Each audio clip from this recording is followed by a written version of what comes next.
அல்லாஹ் சோதனைகளை கொண்டு ஒரு மனிதனை பக்குவப்படுத்துவான், நிலைப்படுத்துவான், முன்னேற்றுவான். அவனுக்கு அடுத்த கட்டத்தை நோக்கி அவனுடைய வாழ்வை நகர்த்துவான். அவன் அதன் மீது நம்பிக்கை கொண்டிருப்பான். நலவு வந்தால் அல்ஹம்துலில்லாஹ், சோதனை வந்தாலும் அல்ஹம்துலில்லாஹ், அல்லாஹ்வை புகழ்வான், அல்லாஹ்விடத்தில் உதவி தேடுவான். இவன் முஃமின்.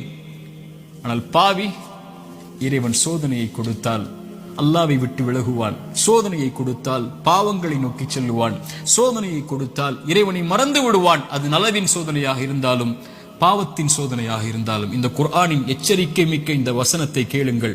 ஃபலம்மா நஸூ மா ذُكِّرُوا بِهِ, எம் நினைவை விட்டு நீங்கள் மறந்து வாழும் போது ஃபதஹ்னா அலைஹிம் அபுவாப குல்லி ஷை, வானத்தின் கதவுகள் எல்லாம் திறக்கப்படும், என்ன வேண்டுமோ கிடைக்கும்.